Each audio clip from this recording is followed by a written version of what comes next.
Hi guys, I'm Aussie Villain and welcome to my training tutorial for Football Manager 2021. Now straight off the top, I do just want to point out this is not an in-depth training tutorial. This is very much for beginners. I generally, I always just let my assistant set up training. What I want to do is just sort of give you the basic understanding of how everything works under the training tab. And then if you want a more in-depth of, training systems and techniques and all that kind of stuff, there are other tutorials out there for that. This is not going to be that. Now, of course, if you are new to the channel, make sure that you are subscribing and, of course, ring the bell to know when I upload new videos, and also hit thumbs up if you find this useful to help other people find it as well. Now, training tab is here. This is your general screen. There's not, to be honest, there's some useful information here, but nothing that is particular. It's just generally a rundown. So if you go over to the calendar, this gives you a bigger look of sort of the month ahead, and you can go as far ahead as you want on this one, but really you don't need to go too far ahead. Now, what I typically do is I will let the assistant manager do it for me, and then you can see where it says modified here. I'll just do things as I think they're needed to amend things, I guess. Now, one thing that you do want to do is, where possible, the day after a game, you can click on rest. You can go up to match preparation and match review. It doesn't do it automatically for some reason. You need to do it manually. It's not a big deal, especially if you have the training reports coming up, which you will do in staff responsibilities, which is something that I will do another tutorial on. So yeah, just where you can, just make sure you do that. It just helps generally with everything. So I will generally, as I said, let the assistant manager do it. Now, what I will do is I will tweak things. The assistant will usually, if not always, leave the last or the third session of a day empty. I'll use that for things like if we're conceding goals from corners or free kicks. I'll use it to add in the set piece stuff there.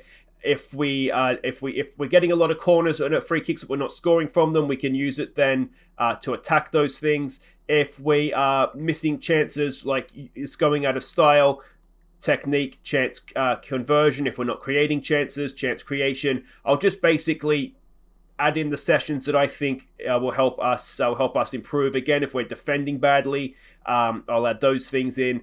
So you can tweak it, but I just think it generally works better for me anyway, just because I don't particularly care that much. I just I enjoy playing the game, but not so much this side of it.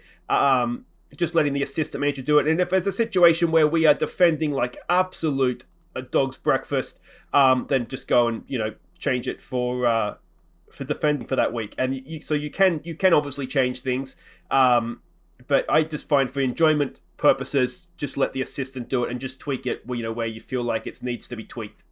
We've got training schedules, which is, again, I think just going back, I don't even know what that is, to be honest. Oh, that's, so that would be, this is the training schedule. Okay, so that's that.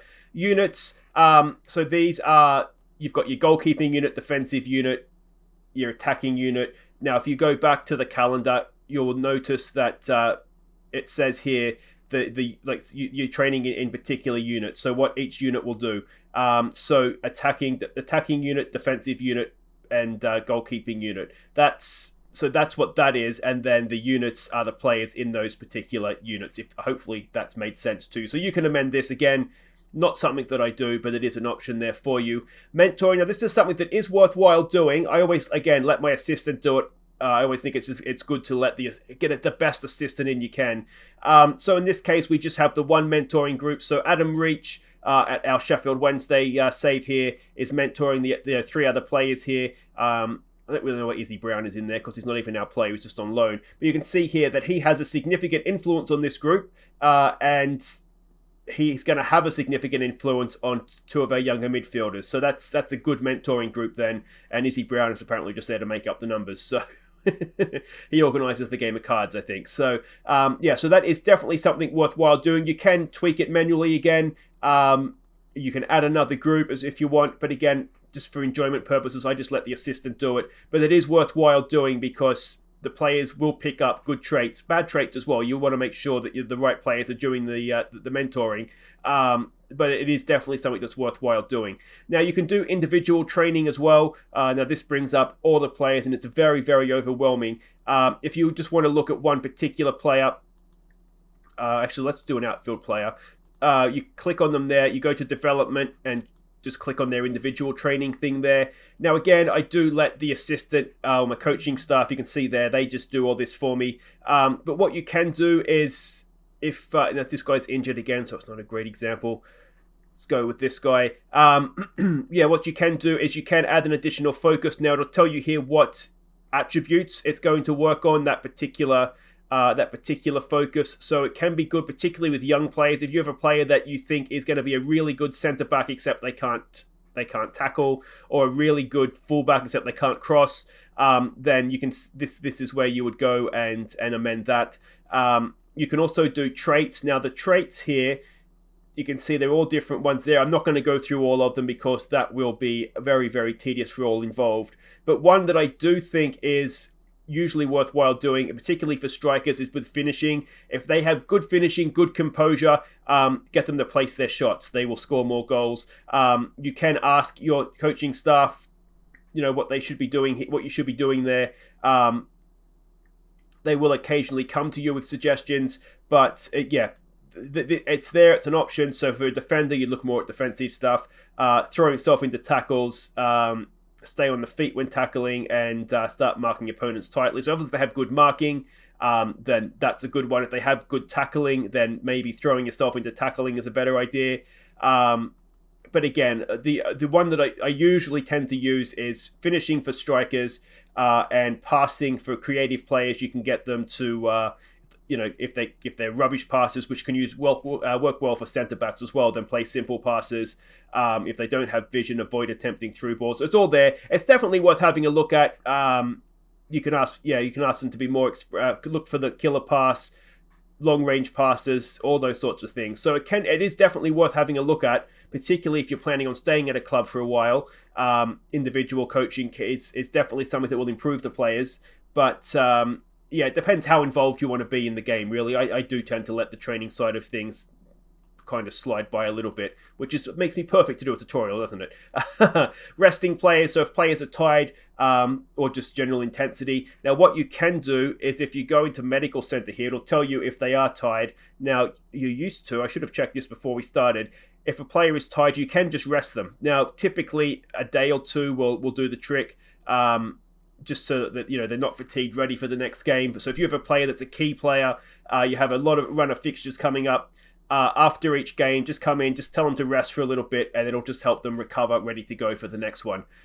So that's that tab. And then coaches. Now I will do a separate tutorial on the coaching staff side of things, but generally speaking, you always want to try and get the best coach that you can. Now I have to confess, I don't have the best coaches right now. Sheffield Wednesday, we're only a month or so into the game, but what you do want to do if you go to edit coaching assignments is you want to make sure that down the bottom here, these star ratings are as high as you can get them, and you want to try and avoid the coach workload being heavy.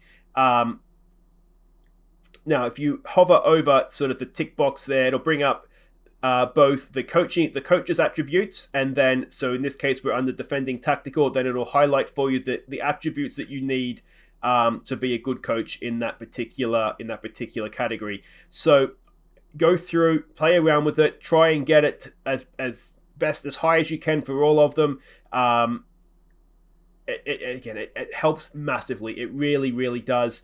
And then you can see here, so if we take off this guy, it goes, the working load goes to heavy. So basically I try and get one coach, unless you have a really big squad, but basically one coach per thing will generally be enough, and then you might need one or two workhorses just to go through and just sort of help with everything and just keep the workload down. But yeah, it's definitely worthwhile just going through, as I said, making sure that it's as good as you can get it. And if you don't have enough coaches, so if you just don't have enough coaches to do one per category, the way that you would fix that is you would go into Club Vision, you would go to make board requests, down to staff, and you would ask to increase the amount of coaches allowed. Now, in this case, I've already asked that and I've already given it to me, so I can't, but I could ask for the under 18s. But that's how you would do that. And any staff thing, physios, well, you can see all the options there, but that's how you would go and ask for that to be changed. So that, I think, is roughly a beginner's guide to training. if you, as I said, if you want to do more in-depth training, you can, and it will help you, I think, long term. Particularly the individual coaching, and you can do the same thing for your youth players as well. You can go down and you can really mold them, and it can be quite rewarding as well. It's just, as I said, not typically something that I enjoy doing, but as I said, it will help you, and it is in part of the game, and it's definitely worth exploring. And then if you like it, fantastic, and if you don't, then you can still win leagues if you don't do it. So that is it's not be all and end all. But there we go. That's the tutorial for sort of a welcome to training. If you have enjoyed it, if you found it helpful, make sure you hit thumbs up. As I said, subscribe if you're new. We have some Let's Plays going. One here with Sheffield Wednesday, one with HW Welders in Northern Ireland. So if you want to see me in action, make sure you go and check those out as well. But until next time, I've been Aussie Villain. Take care.